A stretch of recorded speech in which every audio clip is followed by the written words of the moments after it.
Traffic fine ಅಂದ್ರೆ ಎಲ್ರಿಗೂ ಭಯ. ಅಯ್ಯೋ, ಅಷ್ಟು ಫೈನ್ ಇದೆಯಲ್ಲ, ಹೇಗೆ ಕಟ್ಟೋದು ಅಂತ. ಆದ್ರೆ ಇನ್ಮುಂದೆ ತಲೆ ಕೆಡಿಸಿಕೊಳ್ಳೋ ಅಗತ್ಯನೇ ಇಲ್ಲ.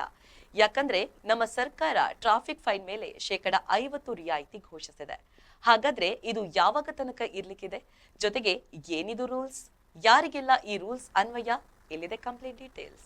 ಕರ್ನಾಟಕ ಸರ್ಕಾರ ರಾಜ್ಯಾದ್ಯಂತ ಬಾಕಿ ಇರುವ ಸಂಚಾರ ಇ-ಚಲನ್ ದಂಡದ ಮೊತ್ತದಲ್ಲಿ 50% ರಿಯಾಯಿತಿ ನೀಡಿ ಅಧಿಕೃತ ಆದೇಶವನ್ನು ಹೊರಡಿಸಿದೆ. ಈ ಹಿಂದೆ ನೀಡಿದ್ದ ರಿಯಾಯಿತಿಗೆ ಉತ್ತಮ ಪ್ರತಿಕ್ರಿಯೆ ಸಿಕ್ಕಿದ್ದ ಹಿನ್ನೆಲೆಯಲ್ಲಿ ಇದೀಗ ಮತ್ತೊಮ್ಮೆ ಸಾರ್ವಜನಿಕರ ಒತ್ತಾಯದ ಮೇರೆಗೆ ಈ ಅವಕಾಶವನ್ನು ಕಲ್ಪಿಸಲಾಗಿದೆ. ಇನ್ನು ಈ ರಿಯಾಯಿತಿ ಸೌಲಭ್ಯವು ಜೂನ್ 21ರಿಂದ ಜುಲೈ 10ರವರೆಗೆ ಒಟ್ಟು 20 ದಿನಗಳ ಕಾಲ ಜಾರಿಯಲ್ಲಿರುತ್ತೆ.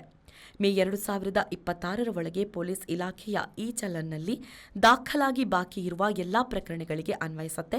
ಅಷ್ಟೇ ಅಲ್ಲ, ಸಾರಿಗೆ ಇಲಾಖೆಯಲ್ಲಿ 1991ರಿಂದ 2022ರ ಅವಧಿಯಲ್ಲಿ ದಾಖಲಾಗಿ ಬಾಕಿ ಉಳಿದಿರುವ ಪ್ರಕರಣಗಳಿಗೂ ಈ ರಿಯಾಯಿತಿ ಸಿಗಲಿದೆ.